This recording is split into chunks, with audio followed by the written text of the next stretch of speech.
To all who come to this happy place, welcome. Disneyland is your land. Here age relives fond memories of the past, and here youth may savor the challenge and promise of the future. Disneyland is dedicated to the ideals, the dreams, and the hard facts that have created America, with the hope that it will be a source of joy and inspiration to all the world. I accept the coaster challenge. I accept the coaster challenge. I accept the coaster challenge. I accept the coaster challenge. I accept the coaster challenge. I accept the coaster challenge. I accept the coaster challenge. I accept the coaster challenge. I accept the coaster challenge. Do you accept the coaster challenge? What is the coaster challenge? A group of regular people that went from fearful to fearless, all from riding roller coasters. So please secure your hats and glasses. It's time to take the coaster challenge with your hosts David Cantu and JD Prescott. Hey, what's happening, JD? Nothing much. What's going on, David? Oh, it's going. Happy April 30th. Yes. And what a very special day this episode's on. Disney. Yeah. I mean, Disneyland is finally back open. Only at 25%, but hey, at this point, I think we'll take it at this point, you know. But gosh, you know, and what a way to kick off our episode today. And we're doing a very special Disney theme episode. And what a better way to do it than with two very special friends of ours on the podcast. Kidult TV. Yeah, Ferny and Dee, along with their friend Sarah. The three of them are all going to be on the podcast today with Andrew. And gosh, it's amazing, you know. Disney is definitely you and I are huge Disney fans. Oh yeah, love their movies. You know, and I'm just amazed that in Disneyland's history, the fact that this is the longest Disneyland has ever been closed, over a year. This is only the third time in Disney's history that the park has actually been closed, but this one was the longest. I think the first time Disneyland closed was 1963. John F. Kennedy assassination. And then 2001 with the 9/11 attacks, and now 2020, the COVID pandemic. But this one will definitely, I think, in our lifetime, this closure is definitely in the history books that we all were a part of. Everyone's going to remember this one. Yeah, this one's going to go for long ways down the road. But so we're really happy to have Ferny and Dee from Kidult TV on with special guest Sarah. And Andrew's going to get in more detail with that in a little bit. But first, let's see what's happening in the news. Disneyland has officially reopened on April 30th, and at 25% capacity. Both Disneyland and Universal can now reopen at the 25% capacity mark now that Orange County and LA County have reached the orange tier on the COVID restrictions.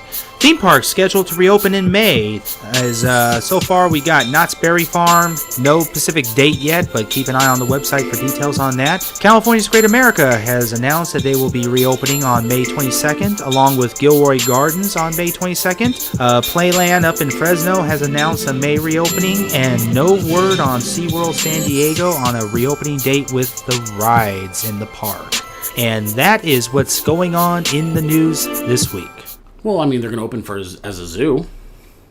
Yeah. You can see animals. I mean, SeaWorld is open as a zoo. Yes. At least you can go see the animals and help support the park anyway. And they've been running a lot of food festivals, just like Universal and Disney and Knott's have been doing. So, I mean, the theme parks have been very creative this past year, trying to find ways to reopen and for people to be able to support them. So, but we've got a really awesome episode, very special Disney theme. You know, the discussion, in this episode is going to be about theme park magic. And so Andrew is standing by with Ferny and Dee, and so take it away, Andrew. Thank you, David and JD. This is Andrew, one of the correspondents with Coaster Challenge. Welcome back to the Coaster Challenge podcast. We've been talking a lot on this podcast over the past episodes here about fear and how coasters and theme parks can help with facing fears and how facing fears can make your life better. Today, we're going to get into another side of theme parks, a very positive side of theme parks, which also helps deal with fear, depression, anxiety, which of course fear is a form of anxiety, and other sort of mental issues, even perhaps physical issues, where there are, again, aspects of theme parks that really help people survive and live with these things and get better and improve these things and reduce these negative impacts on their lives. What we're going to be talking about today is something really special. It's called theme park magic. And to help talk about this and discuss this, I'd like to welcome to the podcast Kidult TV. Welcome, Ferny and Dee. Hey, welcome, what guys. it do? Hello. What it do? How are you doing? Very good. We're very good here in Lancaster, enjoying our day on the Coaster Challenge podcast. Awesome. So you guys are key to talking about theme park magic because you guys are based there in Southern California and near LA and of course near Anaheim. So you're near Disney, of course, Universal. And why I'm mentioning Disney Universal is especially on a podcast where we're usually talking about big coasters at Six Flags and Cedar Fair, etc. We're talking about Disney Universal today because those are really, especially here in the U.S., the major chains that are the highly themed theme parks. Now, of course, there are specialty parks, regional parks like Silver Dollar City and Dollywood and others that are very highly themed as well. But those are kind of very special, unique, kind of in certain areas. They're not the big chains and so forth. And of course, you guys are not near those parks.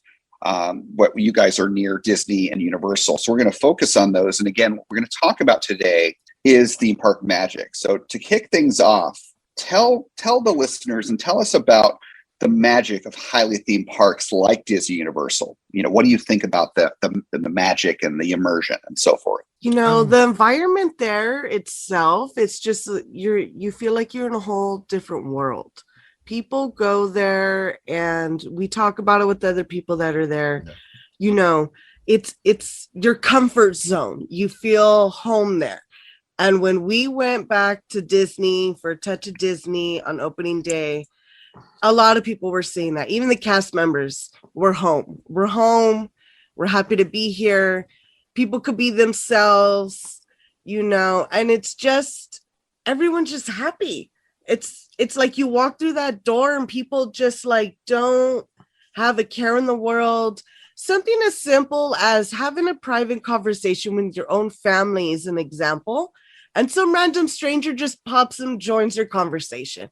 It's not like out in the other world where you're like, excuse me, who are you? Like, no.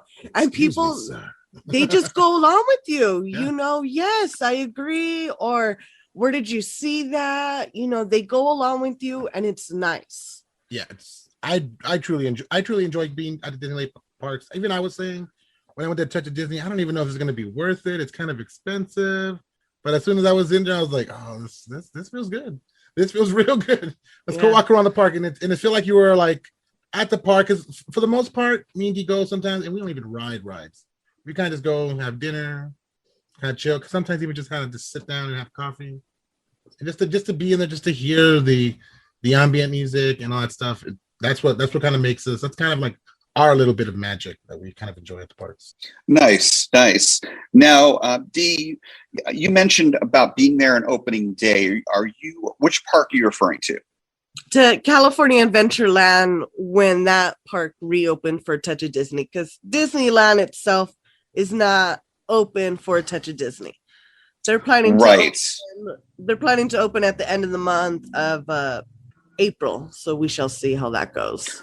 Right, but you were talking about going to California Adventure, I guess maybe a few weeks ago recently for kind of the taste of Disney where they're not having any attractions open, but you can walk around in the park and you can go to the restaurants and things like that, right? Yes, you can. And just seeing the characters that they had out there and the cast members, it was great. It was a delight. They get into it. They want to talk to you. We missed you, thanks for being here. I was even telling cast members, thanks for being here. I'm glad you're back. And they would tell me, I'm glad to be back myself. Even the cast members. Nice. Yeah. Now let's talk a little bit more about that. So going to that experience, did you really feel like the Disney magic was there? Slightly at a 60%, but not fully. I needed the ride. Yeah. I need to hear the rides going on. You can hear the difference. Like, sincerely, the ambient music they play, and I was like, man, this is really loud. because you're not hearing the ride swooshing by to drown out some of that noise. So People it screaming. was like, man, and if they had no music, this place would be a ghost town. But It'd be eerie. Probably very eerie, I bet. Yeah. But they did their best. They're having like floats out and having characters that are socially distanced photo op. So that was still pretty cool. I actually made it on the Disney Parks blog Instagram. Yeah. I was Nice. saying hi to Joy and I got caught. I'm like, oh, who took that picture of me? Nice. Now, have you also been to Universal City Walk since they've reopened for something similar, or just to Disney so far? We just came back from a Taste of Universal. I think it was last week. Yeah, last We weekend. have that video up on our YouTube channel. I was actually more excited for that event than I was for a touch of Disney. It was really more. Why is that? Why were you more excited? It was all fresh. I had never been to the Wizarding World of Harry Potter. There's a lot of. I hadn't been to this park in, let's say, a good 5 or 6 years. Oh wow! So when I went, I was like, "Whoa, this park's like the first half of it is cool. I recognize, but then I'm like, whoa, what happened to Terminator? What happened to Batman?" Universal has changed a lot. And what happened to Back to the Future with Simpsons now, and so many changes going on. So,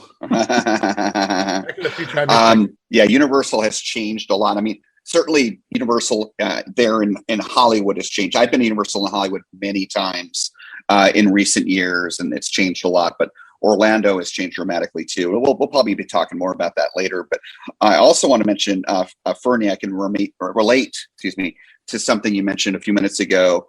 As I was talking about earlier before we started recording, I used to live in Southern California and used to go to the parks there all the time. One of the reasons why I went to Universal and Disney all the time, besides going with my friends and my family for dedicated Disney days or even staying overnight, even though, even living in Southern California, sometimes it's nice to stay in one of the hotels and not have to worry about driving home and dealing with traffic and so forth. Yeah. But besides those times, when I still lived in Southern California, but before moving to Florida here almost 3 years ago, the job I had, right before moving, up until moving, and for a good 5-6 years before moving, was one where I was based in San Diego. That's where I lived, but I was visiting customers all the time, whether it be in San Diego, okay, no big deal there, but also all over Orange County, LA, Ventura County. I was going up there all the time. And sure, me, a theme park guy, what am I going to do? Because I could choose my own hotels within reason. I would stay at the Sheraton right there in Harbor Boulevard when I had to be in the Irvine area, Anaheim area, Orange County. If it had to be in North LA visiting customers like UCLA, USC, yeah, you bet I would stay at the Universal Sheraton because I get good rates there. And what am I going to do when I'm staying at those hotels at night? Yeah, like you're talking about, not to say going to do rides, but I'm going to, because I'm on an expense account for work, I'm going to go in the parks and have a nice meal because that's my meal for the day. And I worked all day and my company's paying for my meal. It's all on the up and up. And I've even saved up, for those days when I knew I was going to be going to Disney, for example, and I made reservations and I didn't have much for breakfast or lunch so that I could go to Blue Bayou for dinner, and company paid all of it because I had my $75 reserved for the day. That's our favorite restaurant. Blue Bayou. I love Blue Bayou. About Blue Bayou. Oh, I'm sorry, I had to stop you there. Blue Bayou. Oh my God. No. Oh my goodness. Sure. I love that. That was my bucket list place to eat when we started going back to Disneyland. I'm like, oh, we gotta eat there. Mm-hmm. Finally made it there. It's like the best. It's so dope. That's out of awesome. All the years, I love hearing that. Out of all the years I've been going to Disney, I think I've been to Blue Bayou like twice. But every time I go, it's been the best experience, best food. Always love the steak that I've always had on. Surf and turf, my friend. Yeah. Nice. Awesome. That's awesome. And that Louisiana lemonade and the biscuits and I love that place. I miss it. But yeah, like I said, I would go there at night after working a long day and sometimes a grueling day and tough day, and just being in that environment, not on a ride necessarily, but just inside there with that environment, like you're in the bayou there in Louisiana, so relaxing, and hearing the crickets and seeing the people going by on the boats and the amazing food and the great lighting. That's relaxing. I mean, that's that magic right there without even being on a ride. So, and quite frankly, I love Disney World, and we'll be talking about other Disney parks later, but Blue Bayou is one of Disneyland's advantages over Disney World. There's nothing quite like Blue Bayou in Disney World. So you guys are lucky to yeah. I bet you're planning on getting in there, like you said, by bucket list for the coming back to the parks, making reservation whenever you can. Once the parks reopen for April 30th, right? Sincerely, like when we went back to Touch of Disney, when all this went down, with all this pandemic that went down, it was on my birthday in March. That's when, and so we went to a Pixar Lounge. We had dinner for my birthday. Okay, 1 year later, bam, we're back at Pixar. We're back at Pixar Lounge. Touch of Disney.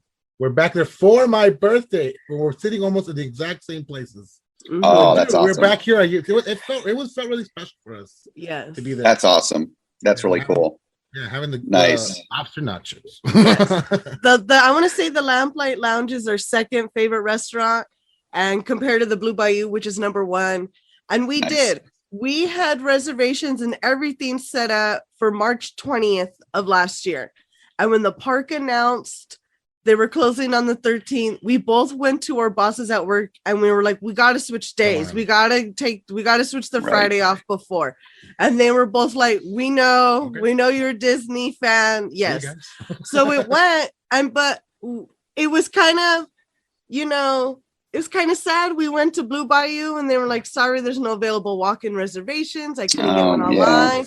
And I was like, oh no. So then we went to Olga's Cantina in the late morning. And then I said, okay, well, let's do Lamplight. Let's do the lobster nachos. And it was just funny how it was like, it's weird how it works. This was the last restaurant we ate at before the pandemic happened. And then this is the first one we're eating at again when they're slightly reopening. Yeah. It was sad because the last day we were there, all the characters were on Main Street waving bye to you, saying hi. I cried for so long right there. Some way to go back so let's say what's up and say hi to us. That's intense. That's awesome. It's almost not. I'm sorry. Yeah, it was raining It was raining that day. I remember I was holding on to this big umbrella all day long. And at the end of the night, it must have been like 11 because the park closed at 12. I finally lost the umbrella 1 hour towards the park closing inside the Pin Trader store in Frontierland. So doing Lamplight or your second favorite, the last time you went before everything closed for the pandemic, and then right when you went back, I was going to say like Poetic Justice, but that didn't quite sound right to me. Maybe like a Theme Park Karma right there, that you wound up at that same place, going back. So let's continue our deep dive here. So we talked about theme park magic and, it's having maybe 60% there with Taste of Disney and so forth. But obviously you can think back to what things were like before the pandemic and perhaps think to how things are going to be as we start to move out of the pandemic. And the new normal is hopefully pretty close to the old normal, but that's another story. But let's talk about when you are immersed in that magic, again, at Disney or at Universal, how has being immersed in that magic made a difference in your lives? Do you have any specific examples or thoughts or feelings you can share? Well, I want to say, even just going back to Universal last weekend, I'm a huge Harry Potter fan, and just going to the Wizarding World area, and we went to the wand shop, and he was like, just get a wand, and you got to get the one, the advanced one and everything. So I was like, okay. And he doesn't know anything about the Wizarding World. So he knows Star Wars. So I had to keep giving him examples and translating the Wizarding World to him in Star Wars language so he understood. So these are the regular wands and these are the legacy wands. Yes. So Ferny, when you did the wand shop over at Wizarding World Harry Potter, did you do the experience part where you go in, or did you go straight to the shop?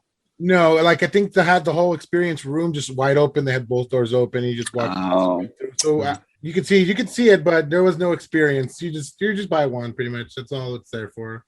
Yeah, I was very fortunate back in 2017 when I went to Orlando to Universal Florida.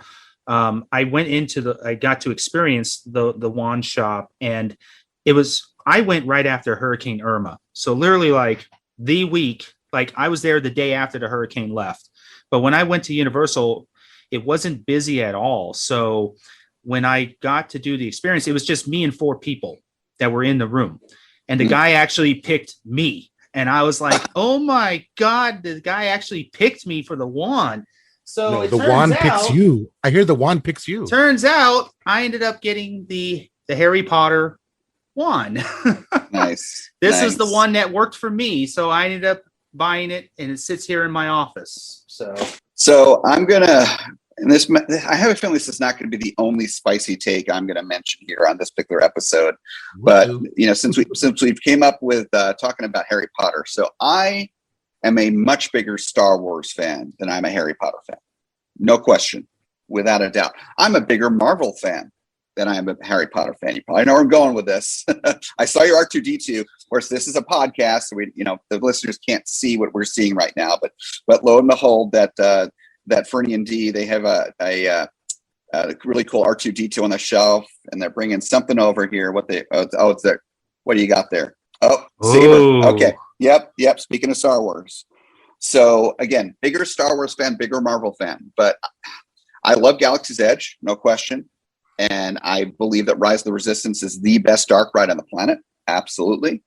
But in terms of just enjoying the lands, walking around, the interactivity that you can have, I think Harry Potter has nailed it. Universal's nailed it with the Wizarding World, with the wands, and just with the level of detail.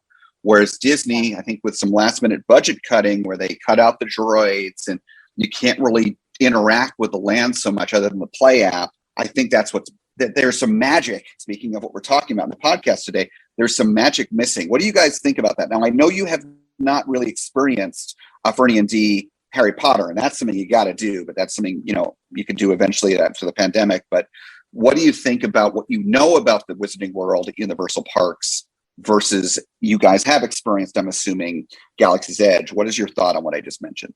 Oh yeah, we have experienced both, haven't we? We have experienced both, and after having the interactive wand, I feel like there was more magic in the Wizarding World than compared to Galaxy's Edge. Because honestly, the only thing we had that could interact in Galaxy's Edge was our droid. When we walk around, and it only, you know, it only does interactions with, depending on what part of the land you're in, or when you cross other droids. But that's really it besides the app. And when you're using the app, every time we would use it, it would drain our battery, it would crash. There was always something going on. I thought it was neat that you could use the app to make like the lights and like the steam go off on the Millennium Falcon. Yeah, on the ships and everything, that make them light up. But that was really the only things I enjoyed using on the app. But at the Wizarding World, there was multiple areas to use your wand, and you saw something magic. You don't need a phone. You don't need a phone, yeah. And you don't have to worry about your wand running out of battery. It doesn't die. You know, just clean up the lens at the end, and you're good. The wand's very cool how the technology works, and you don't need any batteries. I need batteries for my lightsaber. You know, right. I experienced Savvy's workshop, and I got my lightsaber from Galaxy's Edge when I had reservation, but my batteries have died on it. I've only turned it on a few times, so it's like, oh my goodness, I haven't activated it that much, and the battery died. So I'm like, I need to replace it. So, but anyway, Ferny and Dee, you do have you have another person on your team with us today, and I want to make sure she's in on it. But we got Sarah on here. Hi, Sarah. Hello. So I know the three of you do a lot of videos together, you know, I want to make sure you're in on this too, because for those that are listening, there's actually 5 of us here on the podcast right now. So yeah, a little larger than usual. Just to clarify, by the way, Ferny and Dee, I realize you have been to the Wizarding World, but here's a recommendation to you. 2 things. First of all, as David was alluding to, and I've done it as well, you didn't get to experience the wand shop in terms of going in and the show experience that they have. So even though you have your wand already, do it again whenever they have that after the pandemic, or maybe in May when they reopen, whenever it is. Do it again. And the other thing to do is, you guys, of course, need to come here to Orlando because you haven't been to the parks here. Bring your wand, it works. And it won't just work in Hogsmeade, it'll work in Diagon Alley as well. You have so many opportunities to use that wand here. Weren't you surprised about that? I wanted to go. I was really kind of I don't want to say disappointed, but I was. Where's the rest of it? I guess my expectations were so high. I was like, where's the dragon statue with the blind fire? Where's Dagon Alley? I expected more, but I guess I kept watching and seeing things from the Florida park, not realizing. But it was still very cool. Yes. Very cool. I enjoyed it. Well, but yes, we do want to plan to go over there eventually to Florida. Definitely. I highly recommend it. The Universal parks here in Florida are so much better than Hollywood. The only thing we're missing is the tram tour, which is amazing. I love the tram tour in Hollywood, but there's so much more here. Hagrid's and all the coasters and all of the shows and the food, the dining options and all that. But, it's just amazing.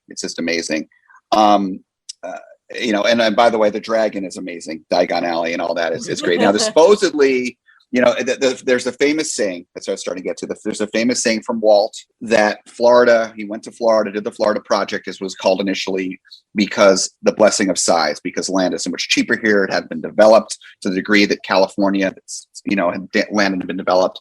So the parks here are much bigger. There's more space to expand. And Diagon Alley, they're able to do that. They had to take Jaws out to do it, which is unfortunate, but Diagon Alley is amazing. Yeah. There are rumors that Diagon Alley may be coming to Hollywood, where they're going to kind of fit it in there somewhere, I think on the upper lot, but who knows with the pandemic. Well, we'll see what happens, but there's a big shift going on between Warner Brothers and Universal right now, because Warner Brothers here in Burbank is building they took over the former NBC studio lot. And they're building this massive skyscraper, and they're moving the Western Ranch studio lot off of Hollywood Way, just by the original Warner Brothers. They're moving that all over to the former NBC lot. Now that means that Warner Brothers is going to be selling their Western Ranch studio lot, which heard rumors that Universal might be looking to purchase that property. And if they do, they would probably most likely be moving a lot of their production stuff over there. And then that would give the park more space to be able to expand the park. So hopefully we'll see what happens, but it's probably in the next couple of years, we'll see what happens. So, yep. Yeah, I think there's going to be some action there, because especially with what Disney's doing, which we're going to talk about later, some things that Disney's up to as well there in California. But let's continue with our discussion of magic here. So Ferny Dee and Sarah as well, please feel free to join in. Perhaps each of you could answer this question individually. What has been your most magical moment at a Disney or Universal park, whichever one has been more magical for you? What has been that moment? Tell me about that. Me and Dee we were thinking about this hard earlier, because we were like, what is our magical moment there? Like we've had so many already, like with cast members and stuff like that, and I really think our magical moments are like the times we're just sitting there, and a cast member will come up and just talk to us and just tell us something, and kind of give us like the 411 or something like that, or we're just kind of like looking. They'll give us like a special little button or something like that, something that they have in their pockets.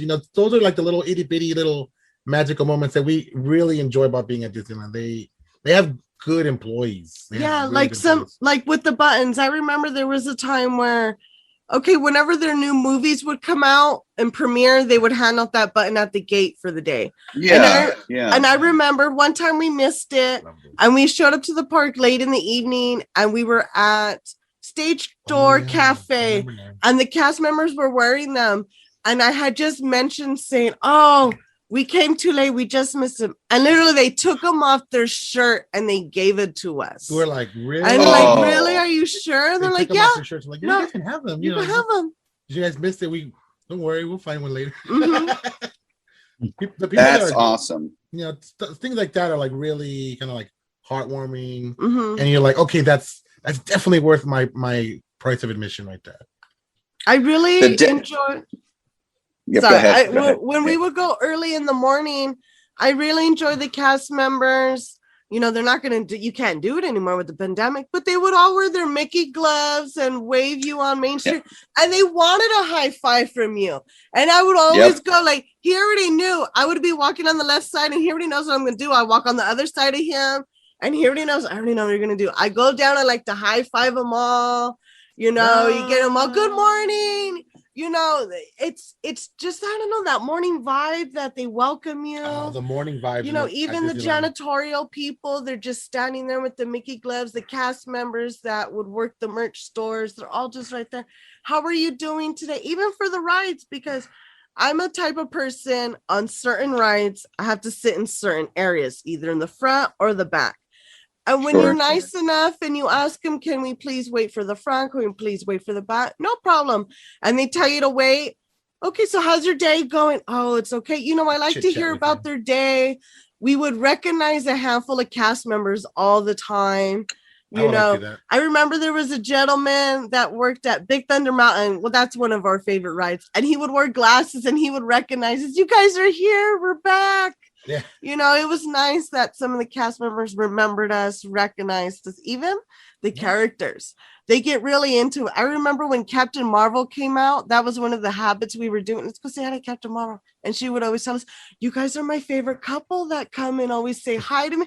And I would tell them, she remembers us. I'm like a kid. She remembers us. I don't know if they actually do remember you, but the way they talk to you and the way the thing they say make you feel like, oh, okay. No, she even remembered, because I told her, I said, remember when we came on opening day and I asked you to hold the Captain Marvel button they were handing out that she saw. I remember, and I told you I couldn't hold it for you, and you had to hold it. Like, they remember. So it was nice. They're very good. They're very good. So you had some of these experiences during the Taste of Disney, is that correct? Because you said opening day. Pandemic. I think this was these are pre-pandemic stories. Yeah, like before all this pre-pandemic. Okay. Touch of Disney was cool. Everybody was nice. Everybody was still happy to see us at the parks when we walked in. Mm-hmm. You know, but from a distance. Yeah, you know, from a distance. Yeah. You know? He's like, hey, that's enough. Yeah, gotcha. Okay, interesting. Sarah, is there anything you want to share? Any magical experiences? I think mine have just been like when I've gone with like a group of friends, like going with Ferny Dee, and then, you know, my daughter, and just us having fun and going, and, you know, the cast members always saying hi, or when you've got your birthday button on, they're all super sweet. You're constantly like all day long getting birthday wishes, or like, I remember when Sierra was small and we got her a princess ears set, and it has like the flowing veil in the back. Then, you know, they walk by and they're like, happy birthday, princess, or, you know, hi, princess, or stuff like that. Like, that makes your day. Like, I know it's part of what they have to do being cast members, but exactly what to say though. Yeah, like they just have to acknowledge the fact that you're wearing it, or that you have a button on or something, but it's the way that they say it and the emphasis on how they say it. Like, it just, I think it's awesome. And, you know, there's like specific rides, and we'll get onto that later, that I like going on. But I'm like, Dee, I like being there. I was never the person who wanted to be there when the gates opened. Ferny Dee turned me into that person. Like, I remember one time we went and we spent, I think it was like all day Saturday, and they're like, okay, friends, we'll see you tomorrow. And I was like, okay, we'll see you tomorrow. Guess who was at the park before them? That was me. He really didn't think that I was going to, mind you, I've joined you many times on that. Yeah. Too. And we live an hour and 20, 30 minutes north of the park. Ferny and Dee are only 30 minutes from the park. So yeah, I texted him and I was like, where are you? And he goes, Oh, you were serious about that? Yeah, let's go. So, I mean, ever since then, we've always been there early. You know, go ahead, Andrew. Go ahead. I was just going to say, you guys made me think of, you know, all of us here, all five of us here in this podcast. Yes, this is Coaster Challenge, and a lot of what Coaster Challenge is about, given especially our previous podcast episodes and our videos on our YouTube channel, is about coasters and thrill coasters and so forth.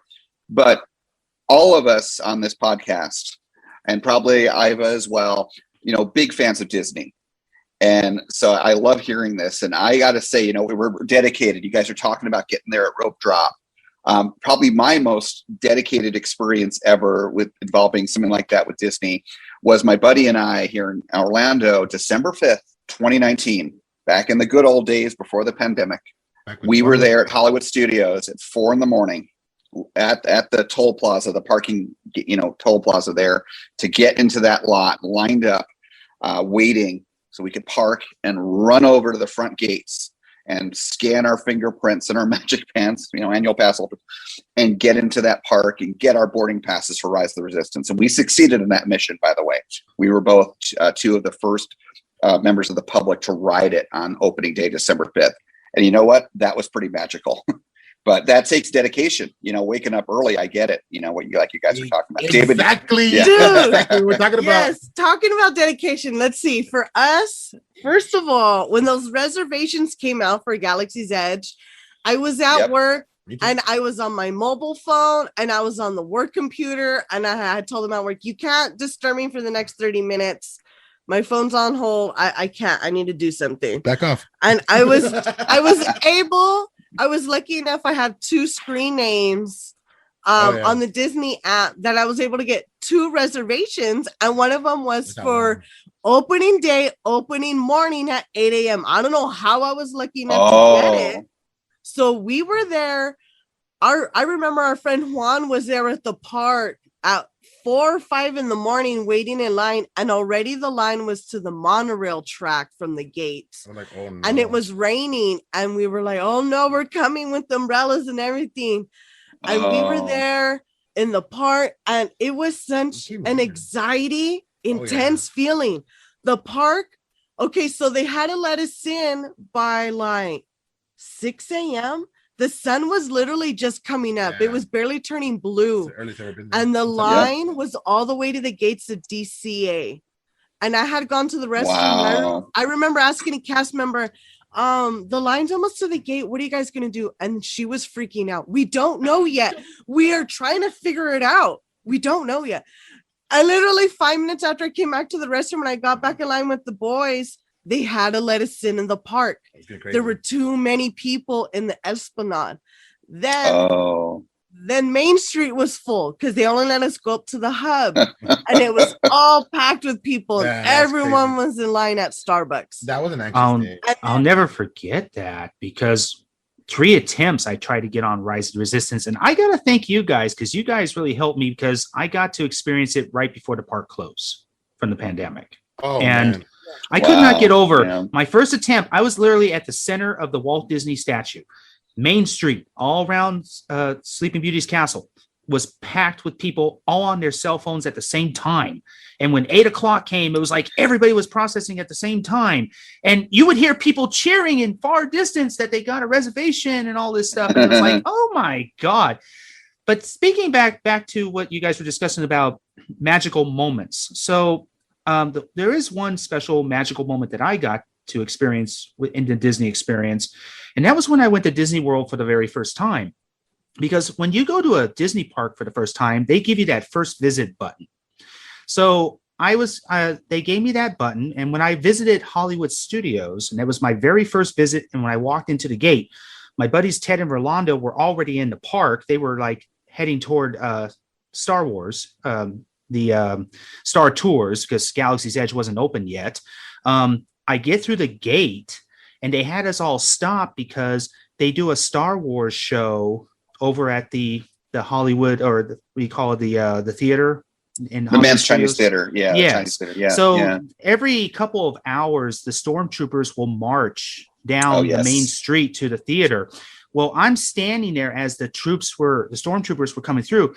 One stormtrooper saw my first visit button, and he pointed at me. He says, you're now part of the First Order. You're to march with us.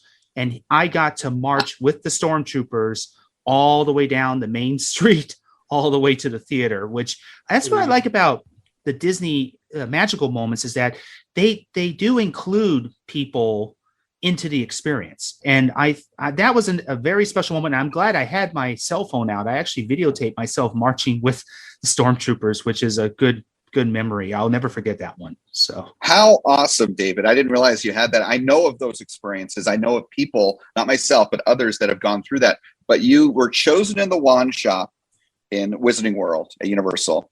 You were chosen to be a prisoner and marching with the stormtroopers at Hollywood Studios. Wow, you got some luck there. You got some karma going for you. I love it. Well, here's a word of advice. If there's a hurricane coming to Florida, make sure you book your trip directly after the hurricane leaves, because that's when the parks are dead. And you can I actually had Magic Kingdom all to myself. There was only 50 people the next day after Irma left. The parks opened immediately. Oh, cool. And I got to Marathon Space Mountain, Marathon Haunted Mansion, Pirates. The only rides I didn't get to experience because of damage was Jungle Cruise and Splash Mountain. Those were the only two shut down. Everything else was open, and there was barely anybody in the park. And I got to say I got to enjoy Magic Kingdom practically to myself. That's very rare for anybody with Disney, I'll tell you. That's awesome. So Ferny Dee and Sarah, one of the things you guys mentioned, which I think is interesting, and with our last question about the most magical moment you've ever experienced, it wasn't, this amazing dark ride, Rise of the Resistance, or Pirates, which is amazing at Disneyland, or Space Mountain, or any of these amazing attractions, or even a certain restaurant or a show. It was about the people. And it doesn't surprise me at all. And, I wasn't testing or anything. I just want to see where you guys are coming from. But it does not surprise me at all as someone who's been to, actually every Disney park on the planet at this point, something that I'm very proud of and I feel very fortunate for. And I've seen that magic at parks all over the world. In certain cases, some more magic even, say, in Japan than here in the U.S. But it's like you said, it's the passion of the cast members. Mm-hmm. And I really hope and pray, because, a serious moment here. We are here end of March of 2021 at hopefully the sunset of this pandemic. It's been over a year now, that all of these cast members that you guys are going to start seeing probably or hopefully here in a little more than a month, a few of which you already started seeing at the Taste of Disney, but seeing when the parks are fully open again, with the attractions open and so forth, that these cast members, they've been out of work for a year, and maybe some of them have gotten other jobs or done gigs or whatever, but these people have been under tremendous stress. And I just hope that they, can bounce back. And I feel awful for what they've been through with the economy and everything, but hopefully they can continue to deliver that magic, because it's not automatic. Yes, they're supposed to, as you guys said, they're supposed to deliver that magic. That's how they're trained. Doesn't mean they're people. And they are, limited by their emotions and their own emotional challenges and anxieties and depressions and so forth. So hopefully that magic will continue. And maybe you guests being there, they're not going to see your smiles, unfortunately, because the masks are on, but they can sense the energy and the excitement, and other ways, people jumping around and running and whatnot.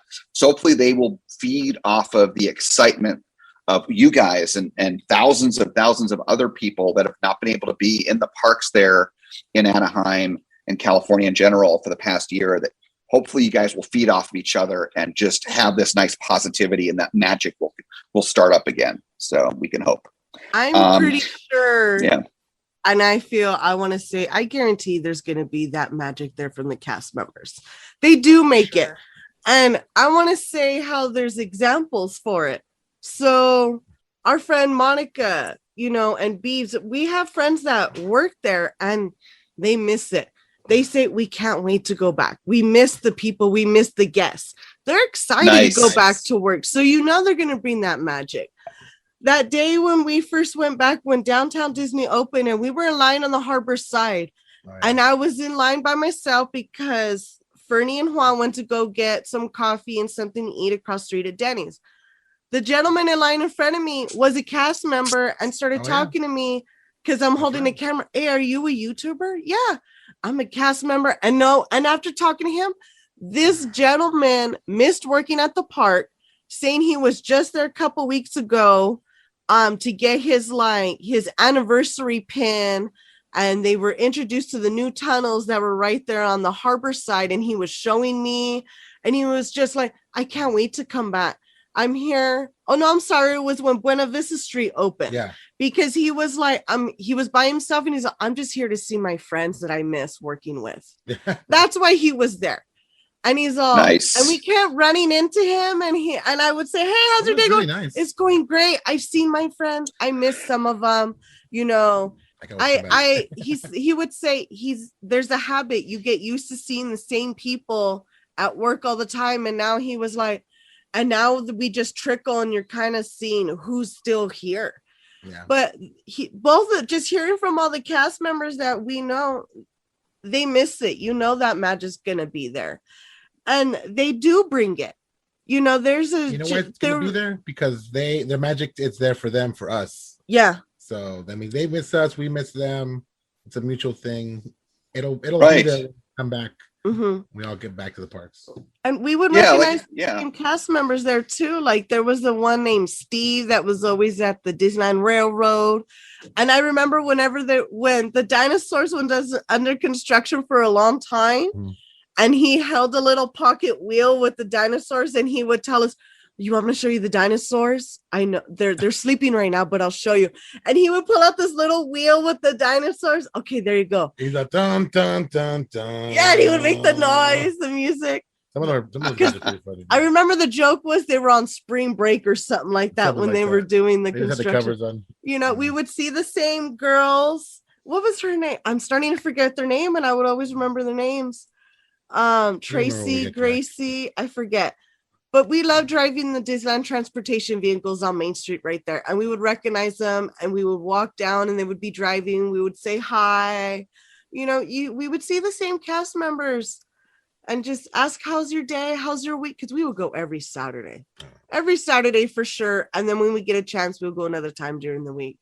But you see the same people, and it was just nice. How's your day going? They bring the magic. We missed you. Yes. How awesome. You know, and like you said, Ferny, and this is kind of what I was bringing up earlier, is that, you know, you guys want the magic and the cast members want to deliver the magic. There's a synergy. It's a symbiotic relationship. And so, you know, like you said, you know, it sounds like from these small experiences you've had and the Taste of Disney and Buena Vista Street and so forth, that you're already seeing it. And these people can't wait to get back to work. And I think that's all awesome.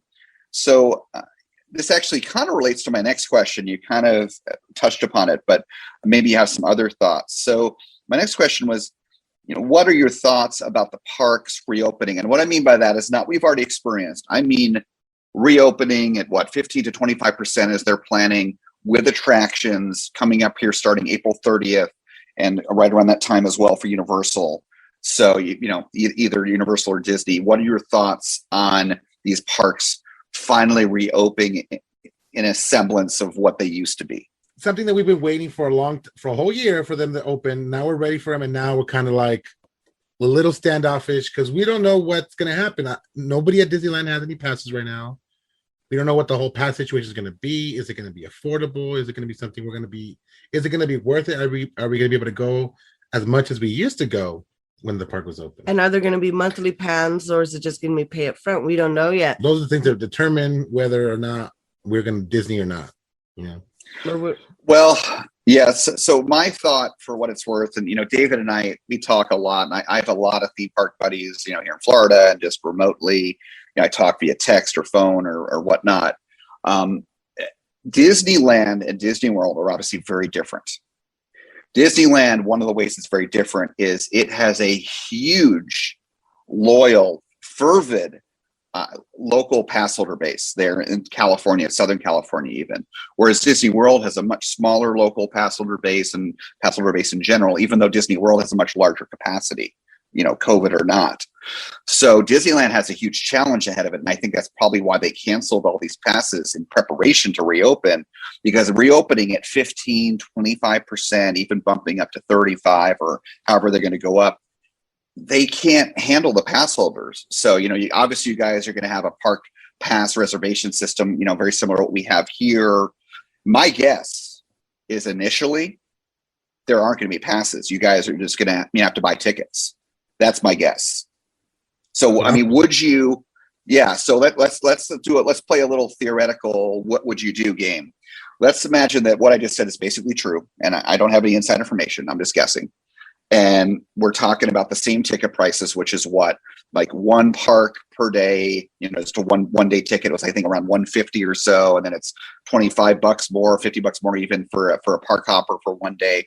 Would you guys, be willing to do that, assuming you can get a reservation to get into the parks? Would you pay a one day ticket?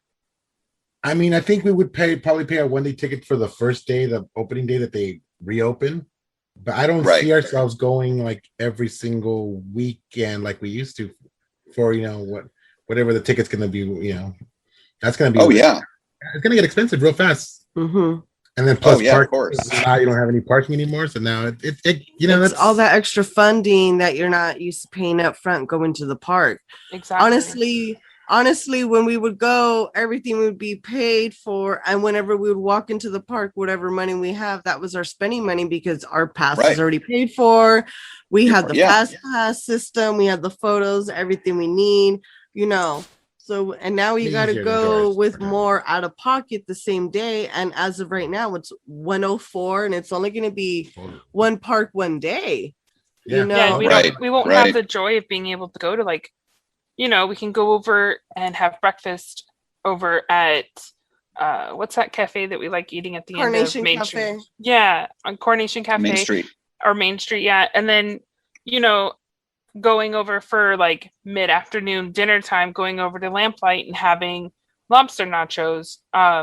We won't have that freedom. And that part, as much as I hate to say the word, it sucks. Because, you can spend a whole day in Disneyland and have a great time, but there's that part that's like, I want to go ride over at California Adventure. I want to go get on the Incredicoaster, or I want to go do a time slot over at Soaring Around the World, or, just something else just to break up only being in one park.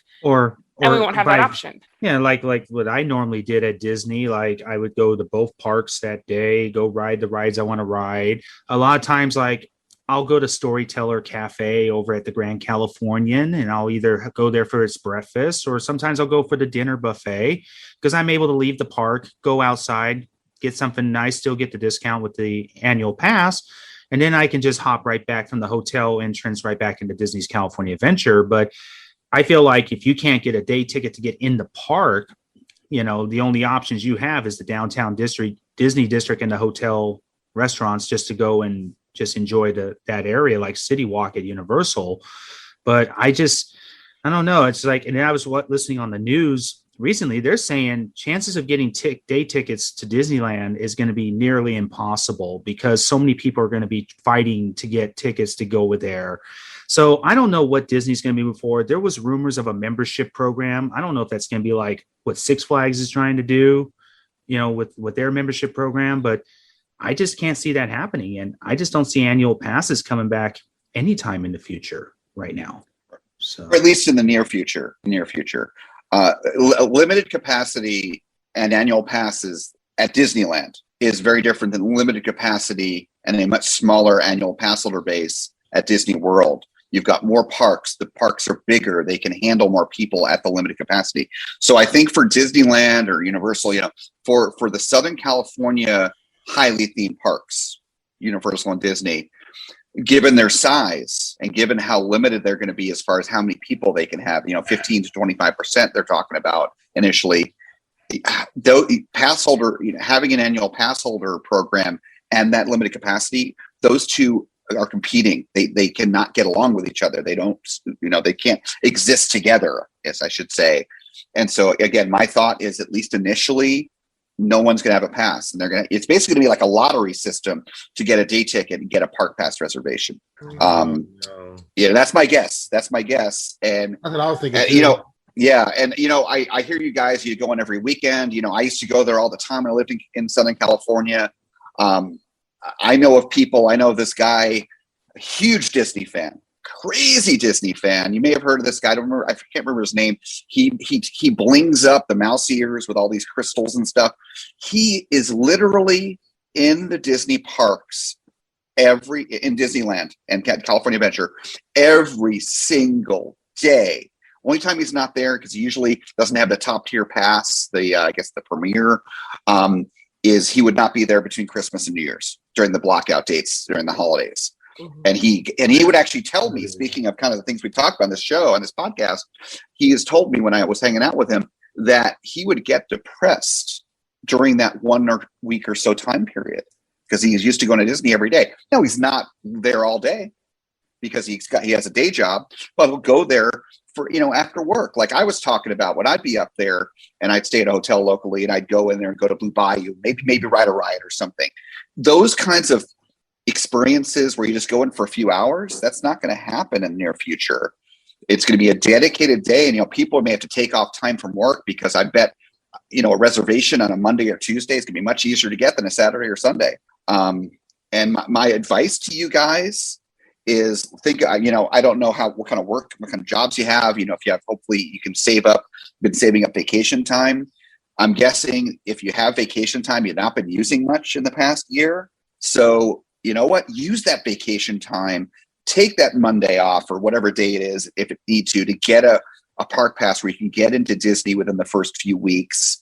Get that magic again, because you guys, we all need it. We all need the magic. And now, myself, I've been very fortunate. Living here in Florida, not talking about politics here, but there have been very big differences about how the government reopened Florida versus how the government has been reopening California. Obviously, our parks reopened here starting last summer. I didn't go to the parks for many months because I was concerned about COVID. And as the parks proved themselves with the masks, with the social distancing, people are not getting COVID in any major way by going to theme parks. I've heard this again and again. Theme parks are safer than grocery stores. And you know what? I've been to SeaWorld. I've been to Universal. I've been to Disney here in Florida since the pandemic. And those people are right. It is safer than grocery stores, because they're the cast members, the team members, the ambassadors, as the case may be, they police the parks. They make sure people are not being big crowds. They make sure people are keeping their masks on and staying apart in the queues and so forth. And the various other passive things have been done. The plexiglass between rows on certain ride vehicles, and keeping certain rows empty in shows, and all this stuff adds up, and so forth. And yeah, I have experienced it. We're talking about magic.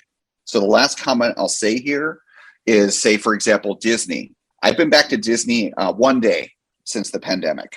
It was great. Went to Hollywood Studios, rode Rise of the Resistance, did some other rides, grabbed some nice, lunch, Ronto Wrap, one of the awesome things at Galaxy's Edge.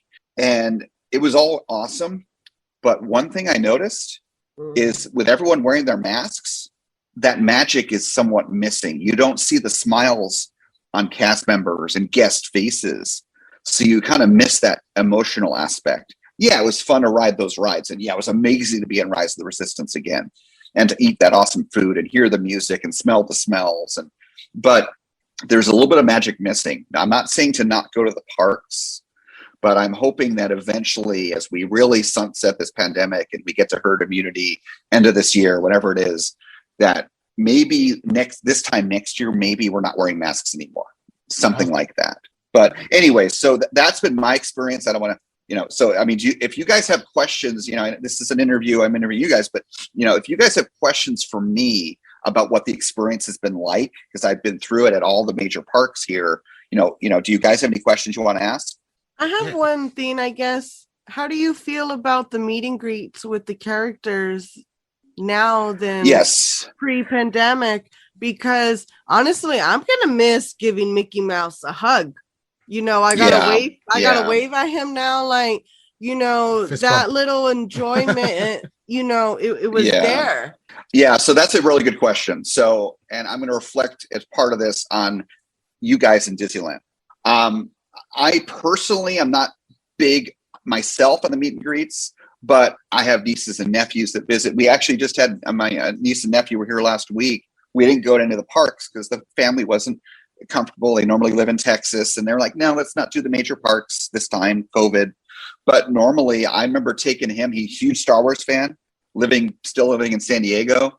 We took him, not the niece, but we took him. He's older, to Disneyland, and he met Darth Vader for the first time, and that was awesome.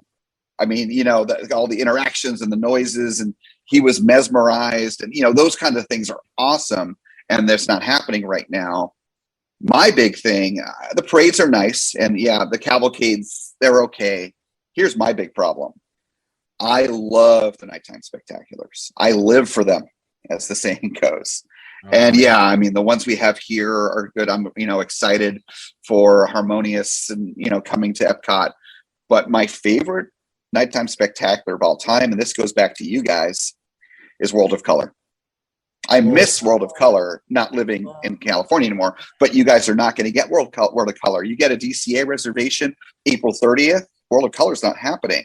Yeah. And that sucks, but it is a necessity because of crowds. So we're talking about magic here. The magic of the cast members will be there. You won't see their smiling faces. You're going to hear the music. You're going to smell the smells through the mask. You're going to, experience the immersion of the lands and the rides, but you're not going to really interact with the characters. You're not going to see the parades coming through in that magical way with all the parade floats one by one. You're not going to see the fireworks and the World of Color and all these special, nighttime spectaculars. And so that does take away from the magic. I hated that I couldn't see any nighttime spectaculars when I went back to Disney in January. Does that mean not go to the parks? Again, no, I think you should go to the parks, but just have expectations a little bit lowered temporarily. It's not like they're gone forever. They're coming back. It's just, we got to wait a little longer. So speaking of coming back, Disney, I guess we all are aware of this, but Disney is really looking on to the future here. Oh my God. Yeah. I was shocked when I saw the news about the expansion over in Anaheim, the proposal, Disney Forward. I was like, oh my God, hooray, about time. Disneyland Forward. Awesome news last week. Yeah. So David and I have talked about this, and I want to get your guys' input. That was one of the things we want to talk about here on the list. I think that Disney decided to make this announcement now, and they were able to get to the point where they can make the announcement because the city council and the politics there in the city of Anaheim, they have realized, oh my God, Disney is the life of this city. Mm-hmm. Directly or indirectly, the parks themselves, the hotels, all the restaurants. Without the parks open, none of them are in business. And Anaheim's like, oh my God, we got to support Disney moving forward, not in a better way than we have. So what do you guys think? Yeah. They didn't realize how much they actually relied on Disney and what Disney brings to the city of Anaheim by being there. They've been shut down. We were driving down last week when we went to Touch of Disney. We were driving down Harbor, and what was it? Oh, the McDonald's that sits right there across from Disney, it has been closed since the pandemic hit. They haven't opened it. Not a lot of the hotels have opened back up yet. I don't even think any of the hotels have opened back up down there in Anaheim, even, close by the resort. Yeah, why would they? There's no one coming. Yeah, exactly. I mean, for myself who follows in local governments, especially here in California, I mean, for the past decade, many city council officials that have been elected on the Anaheim City Council were very anti-Disney. They were always campaigning against Disney, and people are just so close-minded. You could tell who has business economics experience, and it's like common sense, right? What's going to thrive a city? Main attractions, right? Okay, yes, Anaheim has the Anaheim Angels Stadium. Well, guess what? Baseball season only happens so many months out of the year. They have the Arrowhead, they have the Mighty Ducks, and it's like, well, hockey is only a seasonal thing. Disney is a year-round attraction that attracts people from all over, not just all over California, but internationally as well, not as much as Orlando. But there were so many city officials that were so against Disney's proposals. That's why Disney shelved the hotel project that they shut ESPN Zone and Rainforest Cafe down. They had a bridge project to a parking structure. I think forgot the name of it. I don't know if you know about it. Know the name of it, Ferny? The Eastern. I think it's the Eastern Gateway. I think is what they called it. Yeah. Yeah, that was shelved because Anaheim said no, because the bridge they were proposing was going to bypass all the small businesses along Harbor Boulevard. So that was shattered. So I think, it took the pandemic because I guess if Disney's closed, nobody's going to come to Anaheim. What are you going to go to Anaheim for? And hurt every small business surrounding Disney.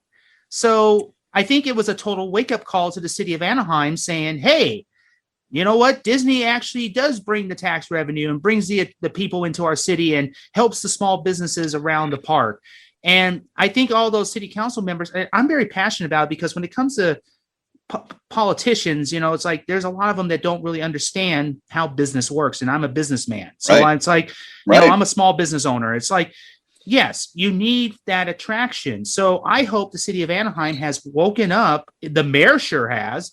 You saw the mayor standing at a hotel roof back during the pandemic and was complaining about being shut down. View California Adventure was asking Newsom to come down and look at Anaheim. So, I hope that Anaheim plans on passing this project that Disney wants to do, because Disney's looking onto the future. Now, after what Anaheim has done in the past, was Disney going to want to continue investing in Disneyland? What if they invested it all in Orlando? Like they've been. Right. But no, Disney's or even they sell want the to invest. So hopefully Anaheim changes their tune and passes this project and gets things going, because Disney's looking to the future, and the city of Anaheim needs to as well. Sorry if I'm a little passionate, but No, I think that's great, David. And David, as you know, as a close friend of mine, I try, and I've been facing some major personal challenges, as David knows, starting January of this year. And even with those and other things in the past, I always look for the positive. I always try to focus on the positive, and that's what keeps me waking up each morning and not feeling depressed and so forth. And that's something that's a skill that I've learned over the years. It's not easy. And I'm going to use that skill right here. And you know where I'm going with this already. Disneyland Forward, if there's any silver lining out of all these parks and hotels and restaurants and businesses, the whole city of Anaheim basically closed for the past year. California closed for the past year. If there's any silver lining for the context of us as theme park fans, it's that the city of Anaheim, the officials have woken up and realized, oh my gosh, we got to take care of this incredibly important resource sitting here between Catella and Harbor and Disneyland Way, the Disneyland property and California Adventure. And I am really excited for Disneyland Forward. So, you guys, what do you, any Ferny and Dee, any thoughts? Certainly we can talk about some of the specifics of what Disneyland Forward will turn out to be. What do you want to talk about? Man, that project looks, and I see some of the concept art for what they want to do with it. And it's like pretty much from the back of DCA to the back of Disneyland. It stretches that far out. It's a big piece of land. I feel like they've been talking about this third gate for years and years and years and years. And finally, it's a strategic move on their part. Like, look, the city of Anaheim's finally on our side. Let's use it now. Let's make this third gate that people have been waiting for. Because this pandemic's almost over. People are ready to go to the parks. We already have of over fluctuation of pass holders and people that want to come, and we want to accommodate everybody, because I feel that's the way Walt Disney would want to take care of his guests. That's the whole reason the whole park works, Yeah, absolutely. And if you look at, I've looked at the plans, and I've sent David some maps and so forth that have come out after this announcement. Disney's being really smart, because here's the reality of things. If you look back to DCA and what part of what had to happen for DCA to happen, it wasn't just the parking lot. They had to buy some other property and so forth to build Paradise Pier and Paradise Pier Hotel and whatnot. Disney is not doing what everyone thought they were going to be doing. I remember rumors from a couple of years ago where they were going to be going east of Harbor and all the, the Denny's over there and Captain Kidd's Buffet and the small little motels and buying all those out and putting a third park over there with a bridge over to it and extending downtown Disney again eastward. That may eventually happen, by the way. But again, they've got to be conservative with money because they've been hemorrhaging billions because of this pandemic. So they're taking existing property they have and just using every nook and cranny and taking out this parking lot, and maybe buying a little bit of land to build a parking garage, a new one. But they're not building a third park. It looks like they're going to extend Disneyland and California Adventure in creative ways and expand the size of those parks and bring some new attractions that people really want from Disney Sea and from Shanghai Disneyland. And like you said, increase the capacity and bring in more money, and hopefully then jump from there into building a true third gate, maybe 5-10 years from now, like has been rumored for years over on the eastern side there. But what do you guys think about some of the attractions that are rumored? What are you excited? What are you excited for? Yeah, I've seen some of the attractions. They're going to have a lot of just like classic attractions with classic characters. Like the Neverland. Never's going to have Neverland, which is one thing that I really excited when I heard that. I'm like, dude, that's long awaited. Like, you guys should have added Neverland when the park opened in 55. Yeah. But this will be cool. They probably have better technology. They could present it better. It's going to be crazy how it's going to connect, because I've seen that it's going to connect with California Adventure and it's going to connect with Disneyland. So I don't know how that's all going to work. Like, there's like too much. It's a very big piece of land to let me think that they're going to build all of that. I don't think so. I think maybe they're going to get like half of that done. Maybe not in the way it's presented though, but it's just a concept art. Or they could do it in phases. I can't imagine they're going to expand both parks at the same time. Not just park attractions, but they're talking about more restaurants, more hotels. It sounds like the downtown Disney district is going to get expanded, and and I bet you they're going to be doing something where ESPN Zone and the Rainforest Cafe area, that's all going to be probably redone as part of that project. Any flat ground parking lot is going to be gone and used. They're going to have to build another Mickey and Friends style garage. They already built Pixar and Friends, so he's hurting out because of that. She doesn't like the park of the structure. I'm not a structure person. I'm a flatlander, and I will miss my Toy Story parking lot garage. Okay, is that what's the issue? What's your issue with parking garages? Just out of curiosity. Okay, crowded. It's crowded. It's very large. When you park at the last row on a level, it's far. It's like a mile. When you park at the last row at Toy Story, it's not far at all. Like, you can still see your car when you get to your bus. And not only I've lost my car a couple times. We've lost the car. We couldn't remember where we parked in. It would really help if Disneyland added that on the app. That'd be the cool. Parking structure, the character, the number, the letter, the spot that you were by. There was one time, I think it took us 30 minutes to find the car. We heard it beeping. It was on the level below us, but we were by the edge and we couldn't find. And ever since then, I was like, never again. We're doing the structure. Never again. Stressful. Yeah. You know what they should have added when they built the Toy Story parking structure, and I see them all the time when I go to airports when I'm traveling the country. One of those flat ground escalators, people mover grounds, where it's conveyor belt. Put that between the parking spaces. So when you get out of your car, instead of having to walk that long distance, you just sit on this conveyor belt and it just takes you automatically to the front. I'm telling you, man, right there, David Cantu for mayor. We need to get that going. Note to Disney, future project and parking structure. People movers. So let's talk about a few more things. So we're talking about future and Disneyland forward and so forth, but let's talk about what we already have in the Disney Universal parks. So for each of you guys, what is your favorite attraction? What's the one you want to get on the most? Yes, Big Thunder Mountain, baby. Big Thunder Mountain. Big Thunder Mountain. Big Thunder Mountain. Big Thunder Mountain. That Big Thunder Mountain is our traditional. Every time we go, we got to get on it. It doesn't matter if it's day or night. If it's raining and we get wet, and you must stare at the goat as you make the turn. Yes, and we have to sit in the last row. I don't care if there's 4 trains. I will wait to the side, and the cast members will go like, "All right, you're gonna wait." I know. I don't care. I know. I'm that person. I'm sorry. I have to wait for the last row. And of And course, How right about you? preferably How about we you, go. Sarah? Preferably we go on Big Thunder Mountain before we go eat at Zocalo. yes. If we decide to eat at Zocalo that day. Yeah, because it's a bender. It's a big, yeah. You know, I have a hard time with this because I don't have a specific ride. Actually, no, I do.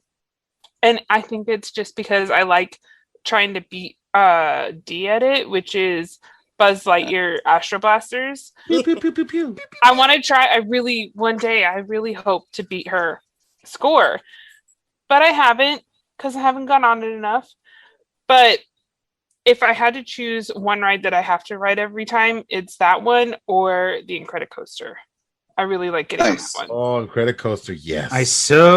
That would be mine. Go, David. Let's go, David. If I was to Let's go, get back to Disney, Incredicoaster. That was the coaster that made me that broke my fears and got Coaster Challenge started. I went on Guardians with David and JD. That was fun. Yeah. Nice. Speaking of Guardians, Ferny and Dee, let me ask you. This is a good one. So Guardians has got 6 different songs. I'm correct. It's six different songs. Yeah. Have you gotten all 6? I think you've gotten most. I think you've gotten most of them. Well, I've gotten got because 5. you get on that coaster. Yeah, I don't go on that one. I got 5. I got 5 out of 6. I need Born to Be Wild, and they won't play it for me every time I get on it. I've been Born to Be Wild. Yeah, Born to Be Wild is great on that ride. It's a great song for that ride. You know what? Those So are all awesome. great. That's all great. But when it's Halloween and they do Monsters After Dark, that's the best. The ride is I way love that better. one. It's way rougher. The music, the graphics. I love the monster that they're facing, the fiery skeleton monster. So I've gotten all except for free ride. Free ride. That's the only one I haven't gotten. I might have gotten all of them. I think maybe some. Yeah, And I haven't gotten Monsters After Dark. So I got to say, Universal has been in recent years criticized because of all these screen rides, and they're correcting. Things like Hagrid's, which is amazing. Velocicoaster about to open here. Again, very limited screens and more practical effects and animatronics. They're doing better. But there is a place for screens, obviously in flying theaters. Flight of Passage is incredible. Soaring's still a great ride. But I got to say, what they did with Guardians of the Galaxy, with not talking about the coaster here in Florida, I'm talking about what we were talking about, the redo of Tower of Terror with the screens and being able to flip a switch literally and turn on that Halloween mode, Monsters After Dark, which I've experienced as well, is brilliant. Absolutely brilliant. Everything changes. The queue changes. The ride, everything. Yes, even their outfits, even the cast members' uniforms changed. Like they're ripped. I remember like they were like struggling, they were ripped and stuff, like they were trying to escape. And I remember at 3 p.m. is when it would convert. And every time at 3 p.m. we were down. We had the Disneyland time matched with our phones and our watches, and 3 p.m. we got to get that fast pass. And then that's why Fernie's done all the songs that I'm on, because when we get the fast pass, he gets to ride it twice. Because I would too, and I use both of them. I would use both of them, and I remember he would feel guilty, and I said, "Just go on the ride. I do my shopping at this time. It works out. It's chicken time for you." Yeah, that's very kind of you. Whenever a new ride comes out, I do it. I get the photo, and then that's it. That's the one time. I'm over it. No, I'm not going no more. David D has not accepted the coaster challenge. No. the drop tower challenge. Yeah. Drop tower. But speaking of coast, have you guys, outside of Disney, have you guys ridden any traditional coasters outside of Disney, like at Six Flags, Knott's Berry Farm? Been coasters at Six Flags, Revolution, Viper. What's that? Ninja. What's that the other one over there? Yeah, Ninja. Cyclone. They don't even have Cyclone anymore, which I'm super sad about, because I was talking about it. I was talking about it to someone, and they were like, what? What is Cyclone? And I was like, what are you talking about? What Cyclone? It's the wooden coaster at the back of the park. They're like, now it's Apocalypse. I would like to go to Six Flags. I haven't been there in a while, and I would like to ride Twisted Colossus. You got to go with David. David knows what's up. Go with David. He'll take care of you. Do the VR. So if you guys, If you guys love Big Thunder Mountain, which I love as well, when you come to Orlando, you got to get on Hagrid's. So good. So good, amazing. And you like Harry Potter and the launches and the theming. And I'm really excited. I know we've been talking about it on certain episodes here of the podcast. David and Iva are still planning to come out here to Orlando in late October. And David has not been on Hagrid's, of course, not Velocicoaster and some of these other newer rides. So I'm excited to spend some time with him and Iva and get on the, I always love getting on a ride with someone for their first time, even if I've been on it a million times or whatever. That's fun. I don't know why that's fun. It is. It just is to see their reaction. And so again, Big Thunder Mountain is your favorite ride. That's a great coaster. Have you guys ever been on Big Thunder Mountain? You're talking about day versus night. Have you ever been on that ride when the fireworks are going off? Absolutely, many times. We Nice. would know how to time it Rain, down. shine, fireworks, no Yes, fireworks, whatever. we would know how to. That's time a it magical down. experience. Yes. That is a magical Oh, yeah. experience right there. Yeah. You're going by like, oh look, And the reflection of the fireworks are on the mountain right there, the really tall peak right there in the middle. Yes, It's really cool. it's great. Awesome. Those awesome. are magical moments. Yes. Yes, I got to experience that a few years ago before moving, obviously, with a couple of people, and it was purely by chance that it happened. We did not plan it, but I was just blown away. I'm like, oh my God, the fireworks are going off. Oh, this is like perfect for this ride. It's the theming and it's just adding to it. It's plussing it. So speaking of plussing, on the other side of things, so for you guys, we just talked about the favorite attraction. What's your least favorite attraction? Now, this has to be one that you go on. You say Guardians? Say Guardians. No, Guardians see, I know. No, that doesn't count. Some attraction that you can go on. It's not that you're scared of it. It's something that you're willing to go on, but a show or whatever. That you don't like as much. Yeah. I like taking a nap on Small World. Oh. I'll go first to give Dee time to think. I will go on it, but it has to be the absolute, positively last ride of the night, or you're going to see another side of Sarah that you don't like seeing. And that's Star Tours. Star Tours. Yeah. I will. Why is that, Sarah? Because I don't like the first person movement, which, as many of us, all of us have been on. I was going to say Mandalorian. What's the ride? Smuggler's Run. Smuggler's Run. Smuggler's Run is very much first person, but it does not make me sick. Star Tours makes me sick. It gives me a headache, and I'm the one that drives home. One time on that. So I don't like it. Smuggler's Run. Keep in mind that you've got 6 people in the vehicle, and that's what's pivoting and moving around in various axes. Versus the Star Tours vehicle is like 40, 50 people. So the Smuggler's Run, the movement is much better synced with the screen. That's probably why you don't get sick. Probably. It's newer technology, and yeah. You're not wearing 3D glasses. And you're not wearing 3D glasses too. Exactly. Okay, Ferny and Dee, what least favorite attraction? Your least favorite attraction? Let's see. It's kind of hard to say because I like all of them, even the train at night with the dinosaurs. But I would say my least favorite attraction is probably going to be, it's a Small World. It makes me go to sleep. I really ride that ride just to I need to take a break. Let's go get on to Small World. Because it has AC. And it has AC. So it's kind of like a love-hate because I like being in the ride, but it's a sleeper. The music sticks to your head. Exactly. The music. I'm like, I'd rather hear the Simpsons version where it's Duff beer for me, Duff beer for you. We'll have a drop. You have one too. So Dee, what about you? What about? I want to say it was Goofy's Flight School because that is a close second for me. It has really tight turns and you feel like you're gonna fall off on the edge. Well, they fixed it. They fixed it. They put higher bars like up to your head now, so you feel more secure. Except for us tall people who go home with bruises on their arms. Yeah, just something about only having a 4-person car and having these sharp turns when you have a view of the whole park. No, I can't. I will do it, but I told you about that ride. I have to do it with my eyes closed. I told her about that ride. Because I rode that ride one time when I used to go to the park by myself, and I I sat in the front. I remember almost like nearly like falling out of that thing when it made the turns. I'm like, Oh, wow.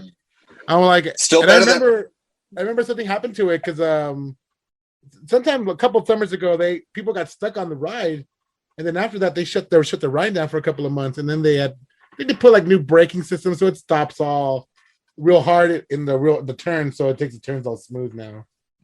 But Still better than Primeval Whirl. Still better than Primeval Whirl. David, did you get to experience Primeval Whirl? Oh, all right. David, did you get to experience Primeval Whirl? Say that one more time. Did you get to experience Primeval Whirl when you came here to Florida in 2017? No, have not experienced that. Okay, well, that's a credit you're not going to get because it's already been closed down, and it's awful. It's a Wild Mouse style coaster over in Dinoland, USA, or was, and it's just awful. It's rough. It's one of the worst Wild Mouse coasters I've ever been on. But I know we're running out of time here, so I actually just have one more question.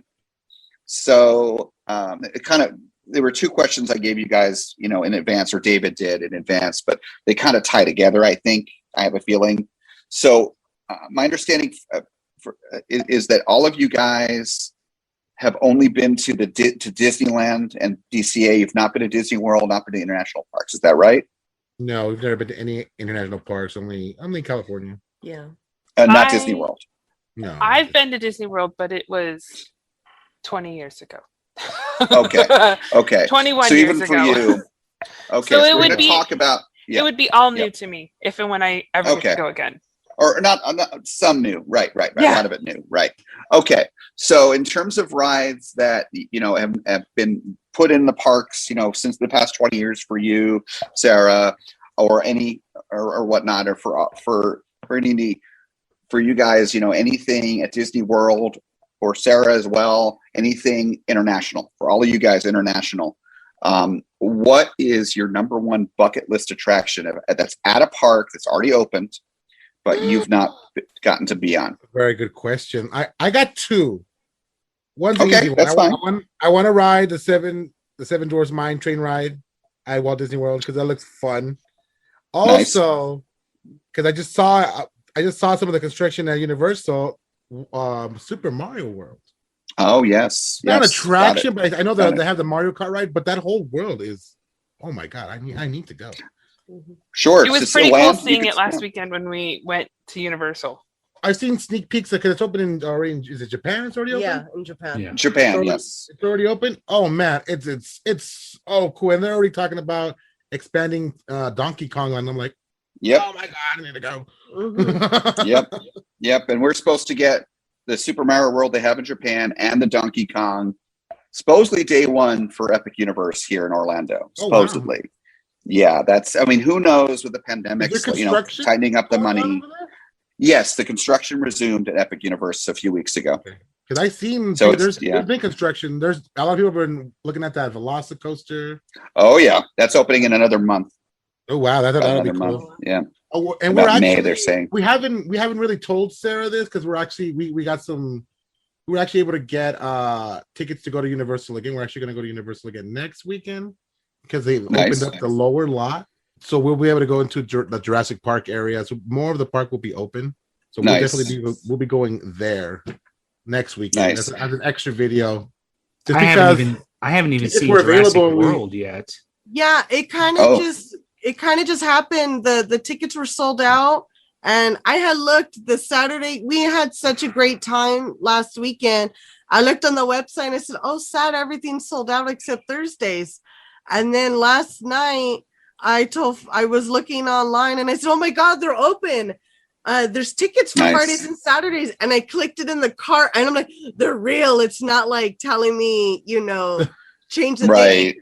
It was telling me that before, like I would pick a date and process and go, "Oh, sorry, unavailable." And it went through and I would go all excited. And then after because the announcement of the lower lot, I'm like, they must have released more tickets because now they have more space to spread everyone out.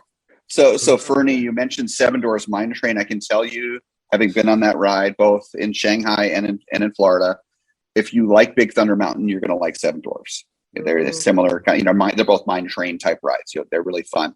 Seven Dwarfs has a little bit more theming to it with a little show scene in the middle, which is really cute, really well done. So Dee and Sarah, what about you guys for your bucket list attraction? I want to say for bucket list local, I need to throw this in there. I need a Captain the Mark Twain. I want to write my name in the book. You know. I know. And then for international, I want to say over there in Florida, I want to say there's 3 and they're tied in my head. I want to say Everest, 7 Mines Train, and I want to do the Avatar ride over there. Oh, Flight of Flight of Passage. Passage. Yeah, the Flight of Passage at the safari park. Yeah, that thing looks really cool. That too. looks really neat. So Animal Kingdom. Yep, me as well. Yep. Flight of Passage is the best flying theater I've ever been on by far. And I've been on a few of them. Yeah. Speaking of Avatar, the one best souvenir I ever got was, this is an Avatar. This is me. Of you. They scanned my head and shoulder and turned me into an avatar over at Disney's Animal Kingdom over in Pandora. This cost $80, but it's probably one of the best souvenirs I've ever got at Disney World, which is really, really cool. So it comes in a full box and everything. So it's been sitting nicely in here. So yeah, Pandora is beautiful. Even the river ride, it's short, but it's beautiful. I love Avatar personally. A Flight of Passage is amazing. The smells, the sights, the sounds, the motion of the ride is so unique because it's individual part of it. And the land is beautiful. David pointed out the souvenirs, really cool souvenirs. And then Satuli Canteen, the quick service restaurant, is amazing. So good. It's the best quick service in all of Disney World as far as I'm concerned. And right outside of Satuli Canteen, they have a window. You can get amazing margaritas, really good margaritas. So you guys will have a really good time at Animal Kingdom there. And Everest is awesome, right across the way there in Asia. Really great. And yeah, again, kind of like a mine train ride. You guys definitely have a theme going with the coasters you like. Okay, David's giving us. All right, so one more thing. So Sarah, your bucket list. I don't have a specific. Well, I have 2. So I really, as crazy as it sounds, I want to try Tron. And I know Disney World is supposed to be getting it. I don't think they've gotten it yet. And I know it was said that we were supposed to be getting it. But we'll see. But I would like to go to Disney Hong Kong. Nice. So I have been on Tron. I've been to Hong Kong as well. Tron is amazing. It's a podcast, but you guys can see my little virtual background here in Zoom is a picture I took of Tron when I was there 2 years ago. I got to marathon it because it was not busy one of the days I was there. It was so awesome. So excited to open here in Florida. And it looks like you guys may be getting it in Disneyland as part of the Disneyland Forward. So let's keep our fingers crossed for that. Okay, so David's been giving us the wrap it up. So the last thing I would like to ask you guys, it's for Ferny Dee and Sarah, whoever wants to go through this. I'd like to give you the opportunity to kind of share so people can see your awesome videos and everything. So share, if you have a website, a YouTube channel, Facebook, Twitter, Instagram, whatever socials, please share how people can find you guys on the internet. Yeah, you can definitely find me and Dee at Kidult TV on YouTube. That's usually where we post most of our videos. We're on Instagram at Kidult TV. It's Kidult.tv on Instagram. Oh yeah. And then I'm also on Twitch at Kidult TV. Also, I do like some gaming and I do like DJ streams on Twitch as well. That's something new I've been doing as well. So we're kind of like on every single social media platform, everything except for like TikTok, probably. Yeah. Coming soon. Kidult on TikTok. On TikTok. Awesome. Well, thank you very much, guys. It was fun talking about Disney and a little bit of Universal, and I'm excited for you guys to get your parks reopened here very, very soon, fully reopened. So hopefully you guys will get to experience that. And thank you for your time today. It was awesome talking to you. Awesome. Thanks, guys. Thank you for having us. Thank you. What it do? So that was a great interview with Ferny and Dee with Kidult TV and Sarah. It was a really good interview. It was a really, really in-depth conversation about theme park magic, how it really affects people's lives and it affects them for the better. It gives them their escape. Yeah. I would say in the times that we all been living through, especially in this past year with this pandemic, we could really use an escape. Yes. And it's really great that Disney is back open. Hopefully we can secure some reservations and get down there as soon as possible. Oh, I've been missing Disney since my last birthday. Yeah. Jeez. Same here. I was celebrating my birthday last year. It was supposed to be at Disney, and it didn't get to happen. So, well, guys, I want to take the opportunity to thank you guys for taking time to listen to our episode.